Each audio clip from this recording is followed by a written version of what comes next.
news report. Now, Mr. Chairman, the stand of the city government during the time of Mayor Bing Magtahas, the father of our councilor Jose, the city council, the Archbishop of Cagayan de Oro, Archdiocese of Cagayan de Oro, the people of Cagayan de Oro, including Opol, led by the Independent Filipiniana Dependencia Filipino, spearheaded, organized, and attacked, questioned the validity of the opening of casino here in Price Hill. They went to court. The group went to court. They lost in the RTC. They lost in they won. I think they won in the RTC.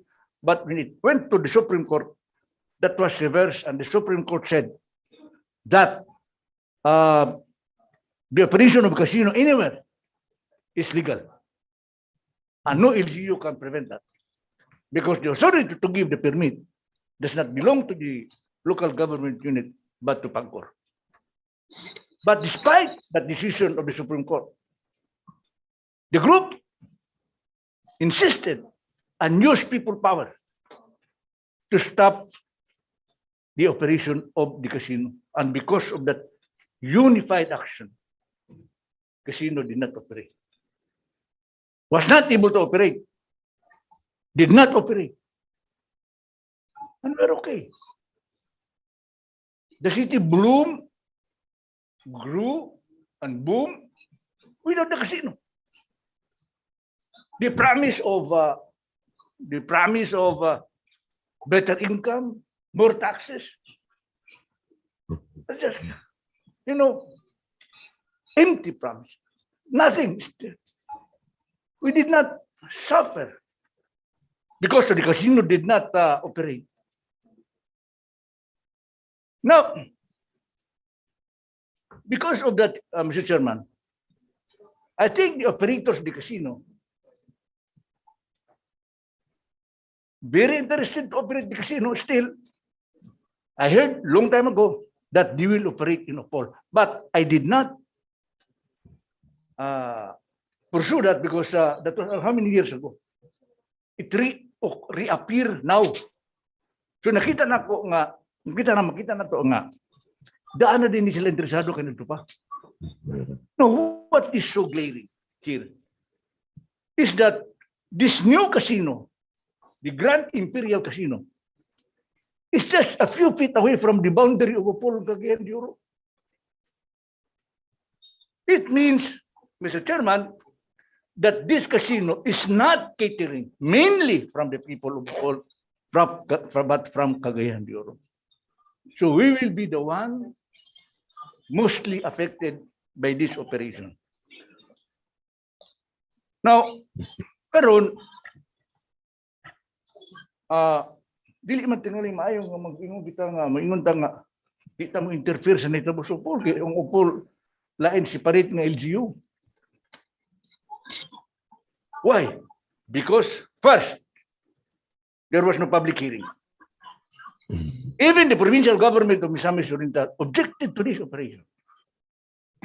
Third, the barangay officials there were not aware that that building there would be used for a casino. And who gave the permit? Nobody. And yet everybody around that casino is affected. So, muna, Mr. Chairman, nga,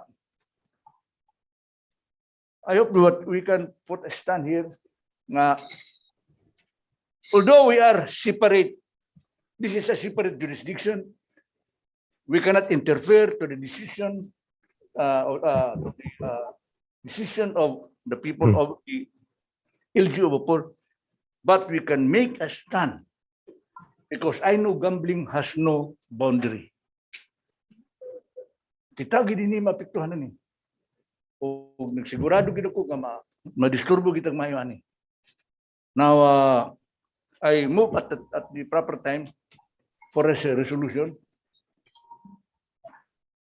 expressing our opposition to the operation of this casino in Opol being it's very proximate distance from our city to this place of gambling.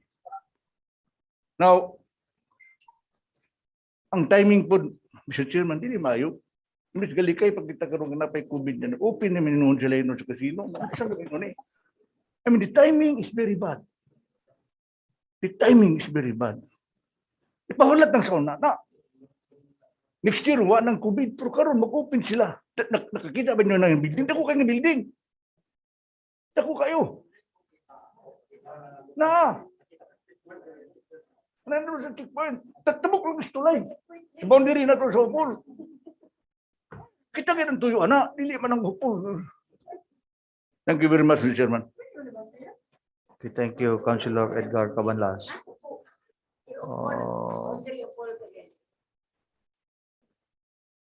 Any reaction on the members? I think wag na apay kuan sa New Year ni.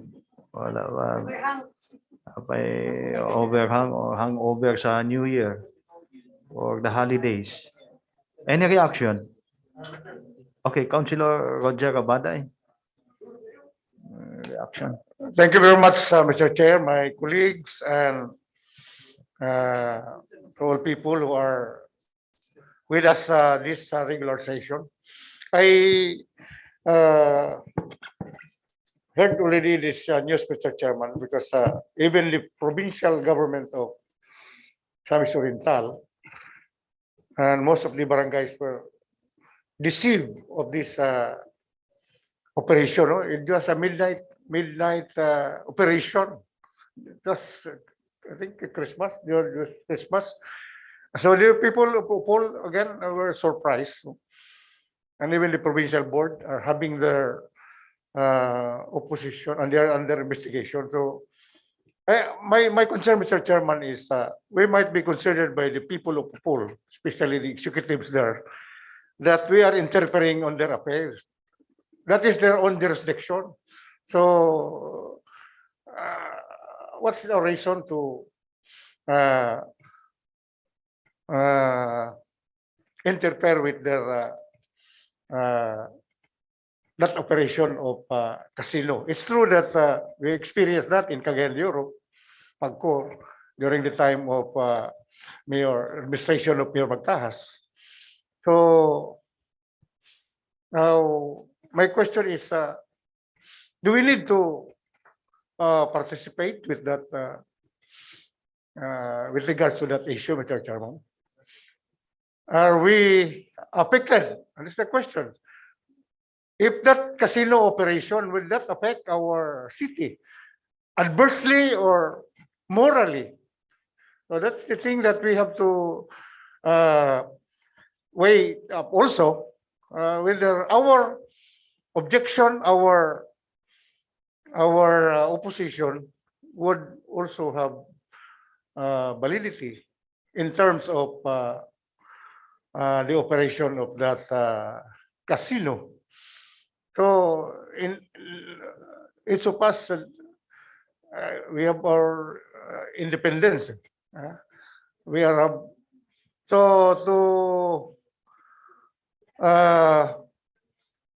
interpose objection with that matter. Will that be reasonable for us, the city council, to raise this objection, Mr. Chairman, on the part of the operation of the casino? So that is the thing that we have to weigh it up, so that we will not also be branded that we are interpreting the affairs of other jurisdiction, Mr. Chairman, like the municipality of Upol. Thank you very much, Mr. Chairman. Okay, thank you, Councilor Roger Abaday. Any other opinion or reaction from the regular members? None? None at all. So I think I think there is still an hangover for the holidays. We have to move on and to work. Well, anyway, so since this will be a special report, so that matter, thank you for the special report of Councilor Edgar Cabanlas, and well noted about the opinion regarding the reaction from Councilor Roger Abaday. But still, even that we have a stand or confirmation, but still for its validity. But anyway, we have to, before we act on it, so maybe we will just talk it over to the table, or any opinion that we have to, or words that we have to utter this afternoon about this operation, since it is established outside our jurisdiction. So, but still, thank you, Councilor Edgar Cabanlas, for your special report of yours this afternoon, and so as the opinion coming from Councilor Roger Abaday.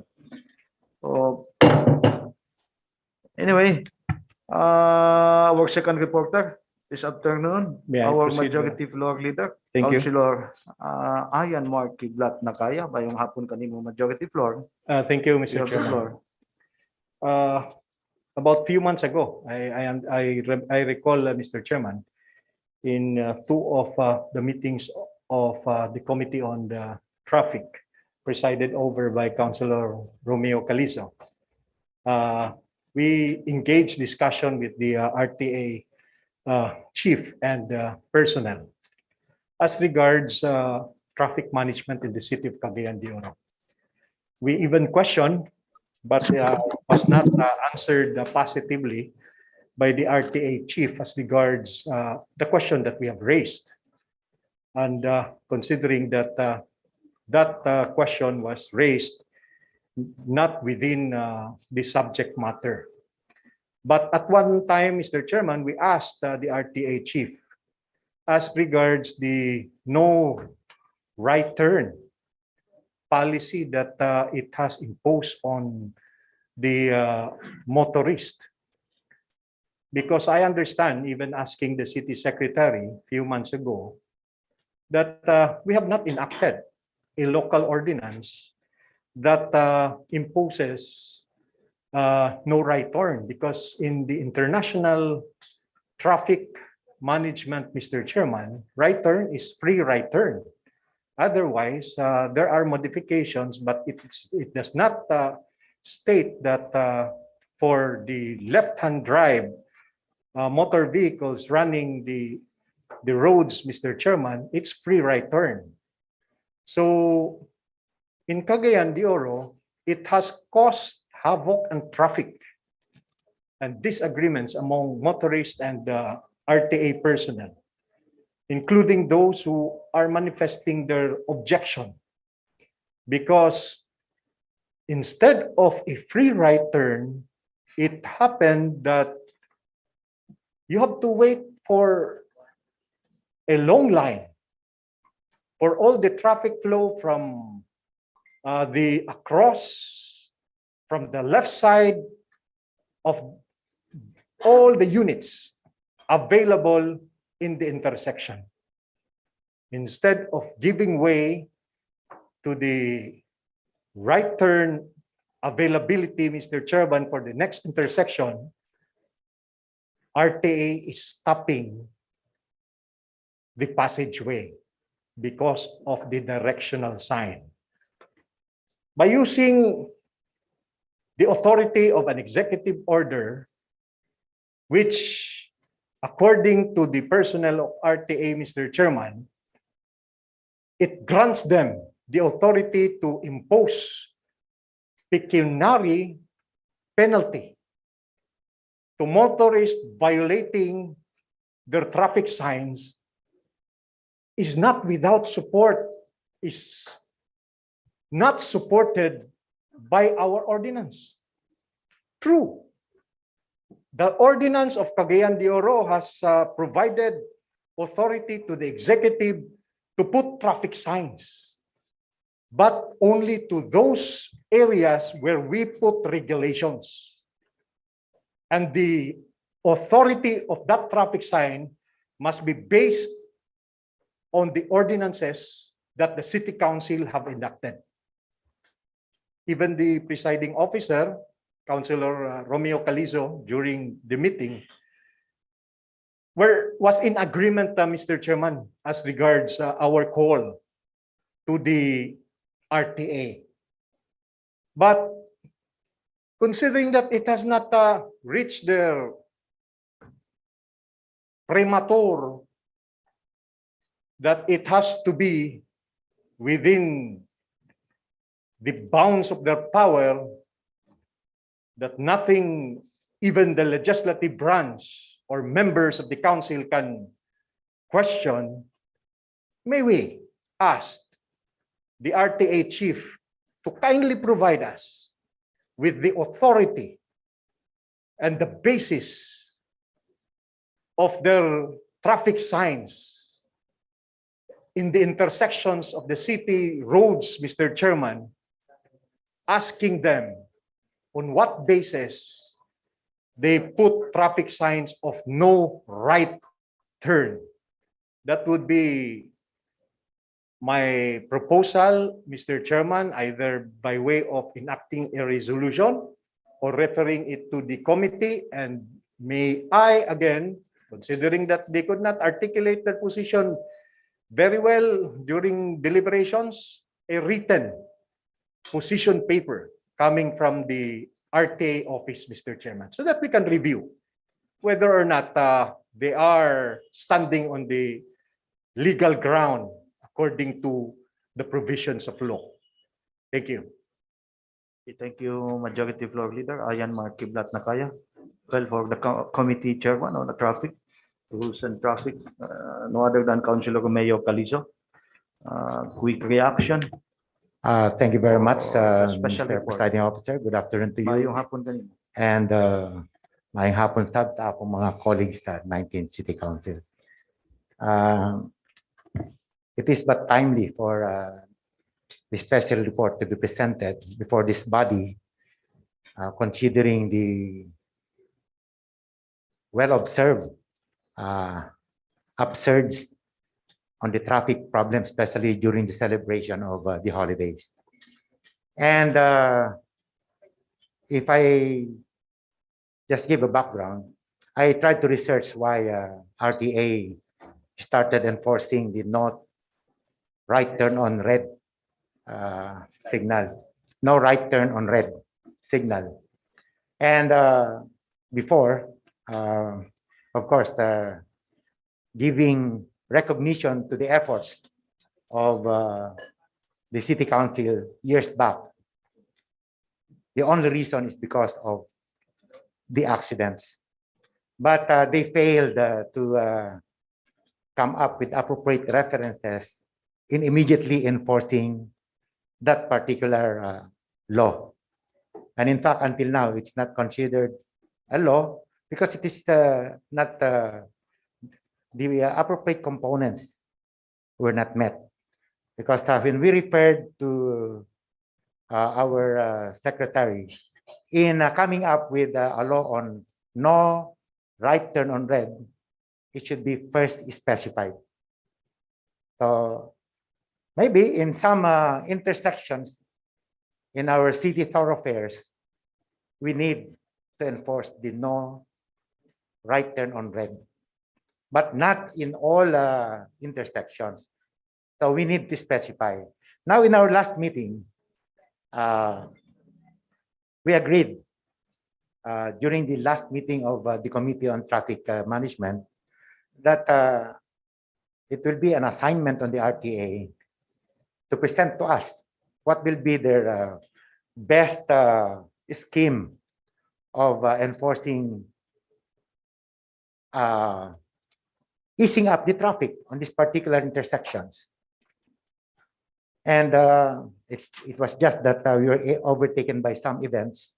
I'm sure that within the week,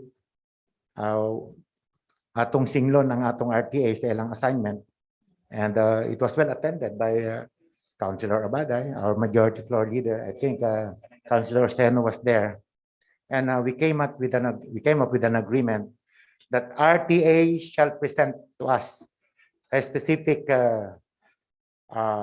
rule on what to do on that particular law that they're enforcing right now.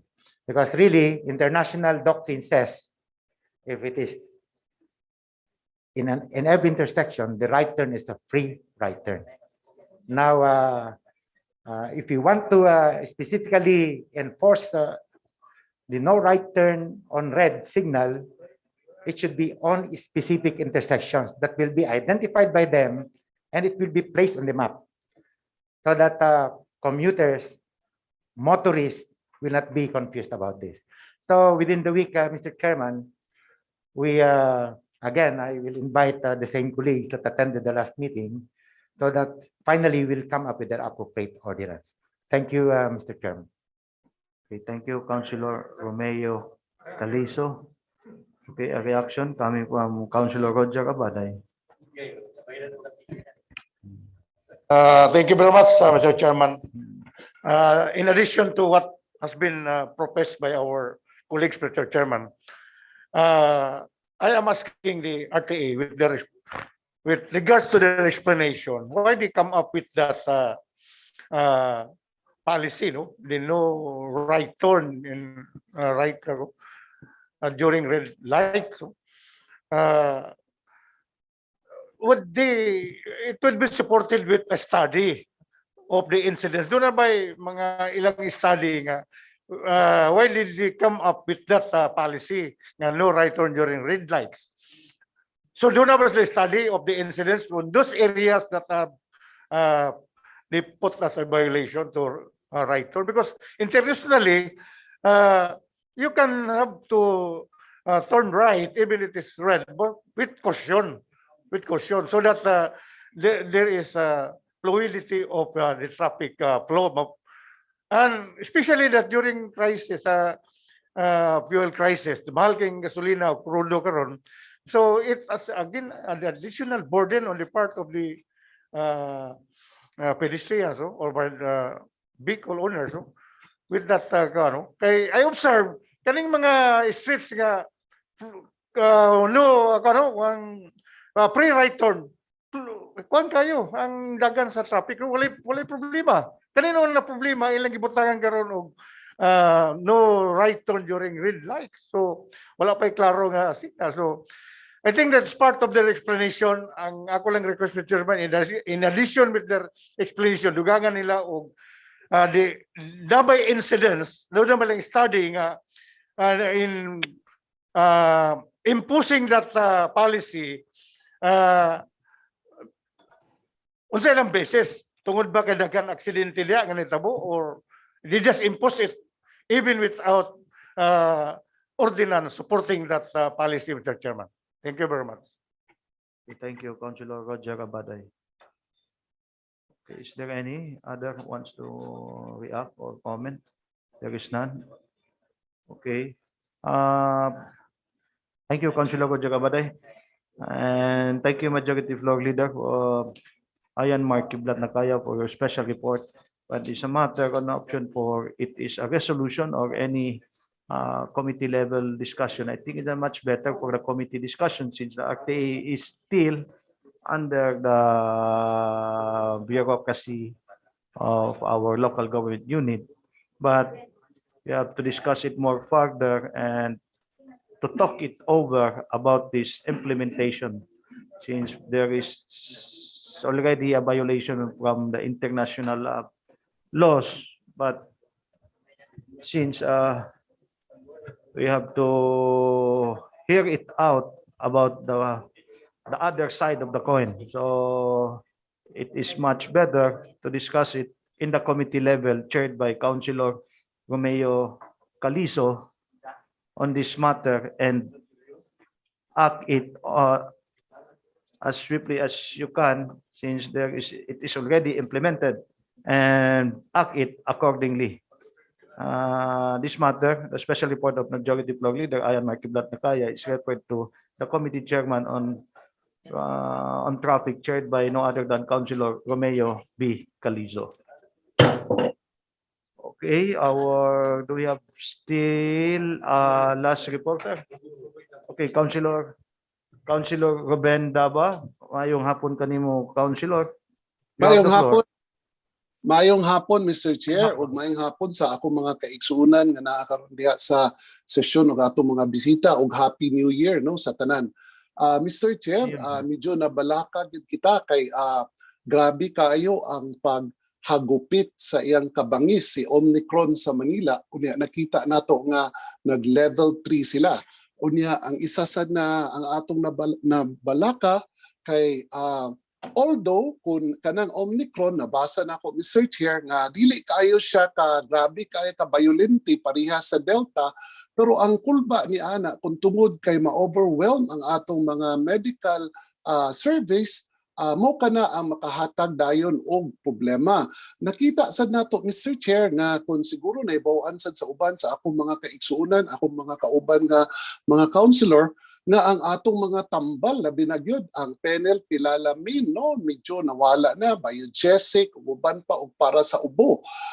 Hinaot punta no nga ang atong tumong og tinguha nga magkahiusa kita ni ani kay grasya kaluoy sa Ginoo, although naanay isa nga nakasulod sa ato, pero pwede gid nato kini buntugon labi nag magkahiusa kita.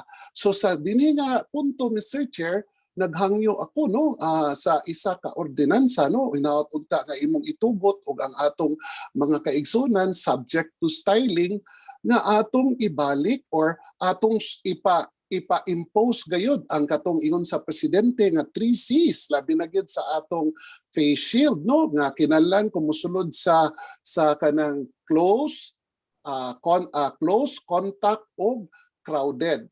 Og ang isa ni ana Mr. Chair na ako'y idugang nga tungod kay ang atong pagpaningkamot nga nag-profiling pa man kita karon sa ages 5 to 11, so medyo wala pa gid sila natagaan og vaccination, dili nato dili bawal ang magsulod sa naay 3C, close contact o crowded kung walay vaccination card. So subject to styling na Mr. Chair o ginaot unta no nga magkahiusa kita ang atong mga katawhan, magkahiusa kita kay murag gyud kana ang atong mga hinagiban ang non-pharmaceutical approach no. Maura kana Mr. Chair ug daghang kayong salamat ug maayong hapon sa tanan. Okay, thank you, Councilor Ruben Daba. Well, about the special reporter, well, Councilor, your intention is good, no? It's for the safety of everybody. But when it comes to ordinance, it must be, We have existing ordinance, Mr. Chairman, Mr. Chair, being suspended by the executive because we also authorize the city mayor and the local IETF to either implement or to suspend with depending upon the circumstance. Mr. Chair, kajut lang kay okay, Mr. Chair. Councilor Ruben Daba, okay. Sorry kay Mr. Chair. It's not a new ordinance. Sakto si majority floor. Naamanta ang ako lang Mr. Chair kay medyo nagkalma sila ana Mr. Chair. Ang ako nga i-strict impose that one and then subject to them kung makita nila nga medyo arang-arang na balik na ana. So sila na ang naay discretion ang atong chairman, ang atong mayor o ang atong IATF sa pag-cool down. Muna ang akong kuan. I'm sorry, Mr. Chair, I would like to correct my report. So dili ko maghimuglain kung dili katong standing nato nga mga ordinansa atong ipa-strictly impose kay para nga magkahiusa kita sa pagsumpo ni aning Omicron, Mr. Chair. Daghang kayong salamat ug maayong hapon. Okay, thank you, Councilor Ruben Daba. We'll just charge it to as a reminder since there is already an existing ordinance. It's up to the execution or the executive branch for the implementation of it. Since still this time or day, it is still in suspension about this ordinance. But your intention is good. Maybe, Mr. Chairman, we can extract the portion where Councilor Dukboboy Daba has made his articulation of concern and provide the local IETF with that copy. But as to the position of the City Council, maybe it's not the proper time to divide. It's considering that there is an opinion coming from one member who is also a doctor, I suggest that we extract, You have to The- extract and then forward it to forward it the to local copy IATF. furnish the executive branch. Well, it is much better to be an overreactive for our safety than no act at all. So it is much better for that to say. So thank you for your special report, Councilor Ruben Daba. We'll just set it as a reminder for us and so as Majority Floor Leader Ayan Mark Tublat na kaya. So it is noted, Mr. Secretary. Okay. Okay, since it is a new year, so well, I have to reconsider, given and consideration, even that Councilor Roger Abaday didn't send me a gift. Oh. Well, Councilor Roger Abaday, Okay. our last reporter. Thank you very much, Ngayong hapon. You have the floor. Mr. Presiding Officer, for pahabol nga gifts na ako, giving me opportunity to Just a joke. deliver my special report to Chairman because this is very important. Okay. Okay, now, this representation has read recently a survey. No? I hope it is in your gadget, no? Survey in the social media. Sometimes in the mid of December 2021, last year, covering all barangays in Cagayan de Oro City with regards to crime incidents existing in the barangay, which gives so much a problem. No, I hope the barangay should secure a copy for this because this will be their guidance. No? Now, out of many incidents or problems, on top of all is the problem of garbage management. We noticed that on the mid of December, sacks and bundles of garbage were dumped indiscriminately along the roads in most barangays in the city without being segregated. Kita nato na, Kasuagan, Bumbong, Bayabas, and Misuroy nato na, di ba? Now, whose sense of mga baho or odors were very unsanitary, unhelpful, is contributory to the disease during this COVID period. Now, it took a long time until New Year. The said garbage waste were not collected by the garbage collector, and if not, were not held or cleaned by the barangay concerned. We know that we have our in charge, no? The city has contracted the collection of garbage, but it does not mean that we have to rely alone, just in case the garbage were not being collected on time, Mr. Chairman. So why is this so? Does the barangay officials forgot their responsibilities in waste management as mandated under Republic Act 9003, the law on ecological solid waste management? What happened to the waste management program in the barangays that ensures the protection of public health and the environment and the proper segregation, collection, transport, storage, treatment, and disposal of solid waste management? In the first implementation of this, kung wala gipanumbong kita syudad, apil man ta, ang tanang mga barangay, they did not activate or they did not work on, Mr. Chairman, on this law, on this requirement as mandated by the law. So they know that the law prohibits that and imposes punishment who shall litter or throw garbage, pelt, or other waste matters in public places such as roads, canals, esteros, or parks. But no agency or authority like the barangays dared to enforce the law. Complaints of residents reached to the media, and I overheard several barangay captains interviewed when their attention were called by the media radio station, and blaming it to the city government for their failure to collect garbage. Yes, the city government has contracted a company in garbage collection, but not all waste. Only those segregated and can be collected in a proper time and a proper place. And that might be one reason that garbage were not collected. No? Kay dapat ang koleksyon na raw ta sa mga garbage collector katuro mang properly segregated, dili tanan nga ilabay tanan diya sa ano. Pero ang naitabo, because kay tinimbangay man lagi ni gusto sa malaginod sa kuha na lang tanan, pero not all, supposed to be not all garbage will be kay i-compose pa man to napamatay ko no, as required under section 21, 22, 23 and 24 and 32 Republic Act 003, the mandatory segregation, collection requirements of solid waste and establishment of LGU's material recovery facility or every barangay. So the garbage collection was already institutionalized. Section 10 of Republic Act 9003, the role on LGUs and solid waste management pursuant to Republic Act 7160 of the local code, that the LGUs shall be responsible for implementation and enforcement. And the segregation and collection shall be conducted in the barangay level.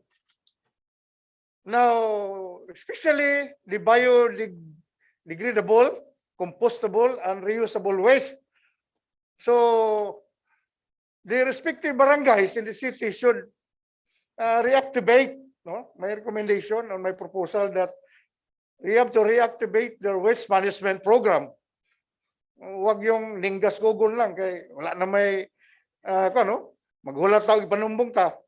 So do not be complacent. No? From time to time, they should have to coordinate with the concerned agencies or sectors as may be deemed necessary to help them implement effectively their program. Their legal responsibilities in relation to waste management, education as their respective residents, private owners, or companies within their jurisdiction and the legal responsibilities for the program and requirements of the solid waste management, Mr. Chairman. Now, wala man din ang chairman sa environment, wala sab din ang chairman sa ABC representative. I'm preparing this, Mr. Chairman, this concern because this is one of the problem now in the city as the survey result, Mr. Chairman, aside from other incidents. So this should, I hope this should be addressed. Kaya warag nakalimot na o wala na magpakabana ang uban atong mga executive o mga barangay sa with regards to the requirement of Republic Act 9003, Chairman. So thank you very much. Okay, thank you, Councilor Roger Abaday. I think there is there is a pilot implementation about this pera sa basura, the one that they Yes. collected for The DNR has pwede been pabayluan, ano ba to? collaborating with the Buying back the recyclable reusable trash, no, basura. So maybe at the proper time, since the committee chairman on the environment, they have to address it for that, the collection and for the segregation, and so as the the special report of yours to address that matter or issue, that Republic Act on it. Well, we have to consider it also that we are coming from the holidays that we have, and still all of us, even the garbage collector or the what you call this one, the scavengers or any other instrumentalities that they are collecting the trash of our city or any garbage is celebrating our holidays. So all of it. So we have to consider it also. But thank you for the report of yours, Councilor Roger Abaday. But the one that you are addressing, since still they are still in quarantine, the committee chairman on environment and so as the committee chairman on barangay, still quarantine, but it is negative.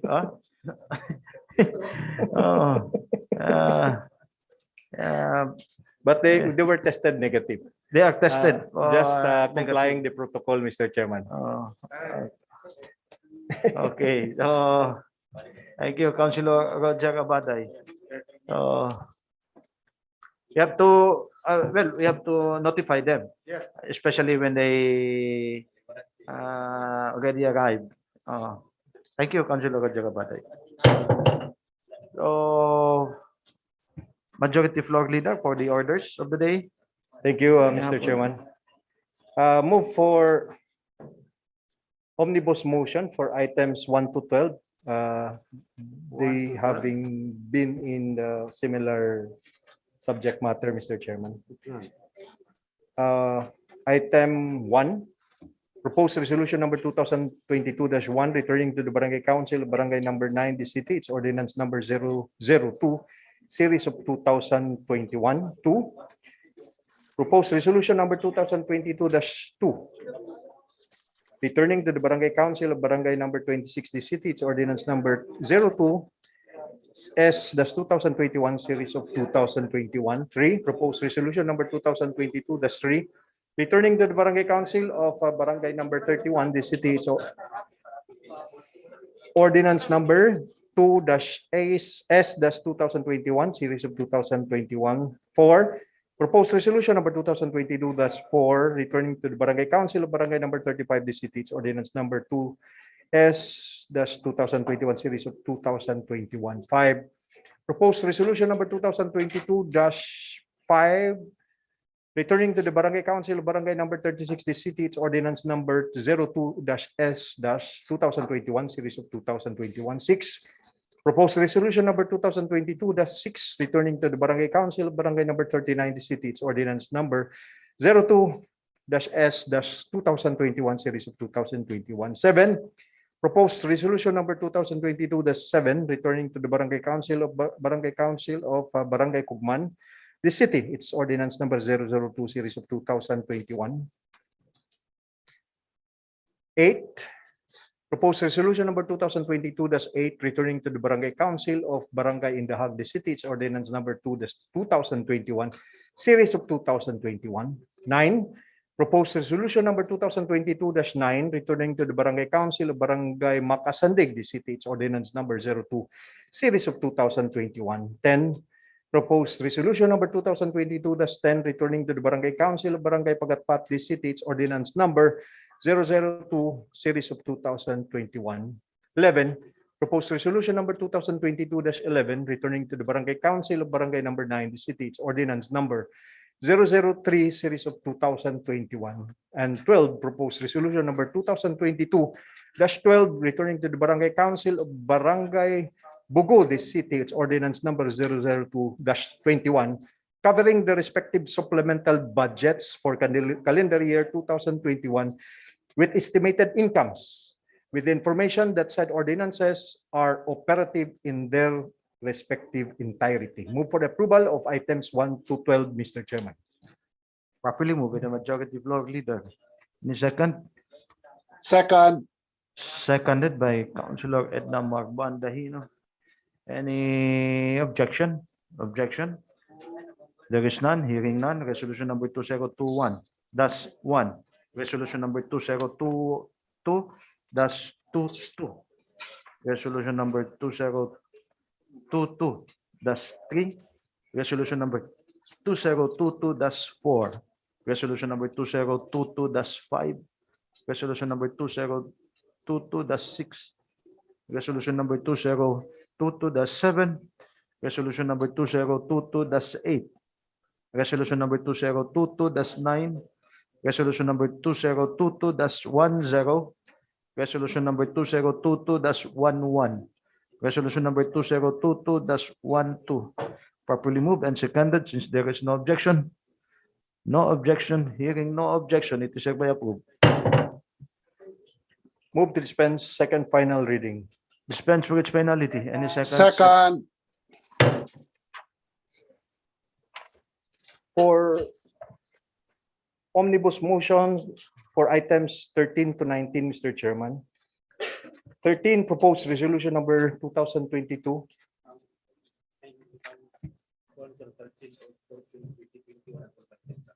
Huh? Okay. So only for 13 and 14, omnibus motion. 13 is proposed resolution number 2022-13, returning to the Barangay Council of Barangay number 30, the city, its ordinance number 1-2021, series of 2021. And 14, proposed resolution number 2022-14, returning to the Barangay Council of Barangay Gusa, the city, its ordinance number 01-2021, series of 2021, covering the respective annual budgets for calendar year 2021 with estimated incomes and with the information that said ordinances are operative in the respective entirety. Move for its approval, Mr. Chairman. Properly moved by the majority floor. Any second? Seconded. Resolution number 202122. Resolution number 2021 or 22? 22. 22-13. Okay. Resolution number 2022-13. Okay. Resolution number 2022-14. Properly moved and seconded. Objection? Objection? None? Hearing none, it is hereby approved. Move to dispense second final reading. Dispense with its finality. Any second? Seconded. So we proceed with omnibus motion for 15 to 19, Mr. Chairman. 15, proposed resolution number 2022-15, returning to the Barangay Council of Barangay number 1, the city, its ordinance number 01, series of 2021. 16, proposed resolution number 2022-16, returning to the Barangay Council of Barangay number 60, city, its ordinance number 03, series of 2021. 17, proposed resolution number 2022-17, returning to the Barangay Council of Barangay number 10, the city, its ordinance number 3-2022, series of 2022. 18, proposed resolution number 2022-18, returning to the Barangay Council, Barangay number 16, the city, its ordinance number 03-2021. And 19, proposed resolution number 2022-19, returning to the Barangay Council of Barangay number 40, the city, its ordinance number 2-2021, series of 2021, covering the respective annual budgets for calendar year 2022 with estimated incomes and with the information that said ordinances are operative in the respective entirety. Move for the approval of the said items, Mr. Chairman. Properly moved by majority floor leader. Second, any second? Seconded. Resolution number 2022-15. Resolution number 2022-16. Resolution number 2022-17. Resolution number 2022-18. Last resolution number 2022-19. Properly moved and seconded. Objection? Objection? None? Hearing none. It is hereby approved. Move to dispense second final reading. For its finality. Seconded. Again, Happy New Year, Mr. Chairman, and to our colleagues in the council, fellow Cagayanan, Mayang Hapon. Well, Happy New Year, majority floor leader. Well, There being no more other matter pending, move to adjourn. okay. Thank you, majority floor leader, or our fellow media friends.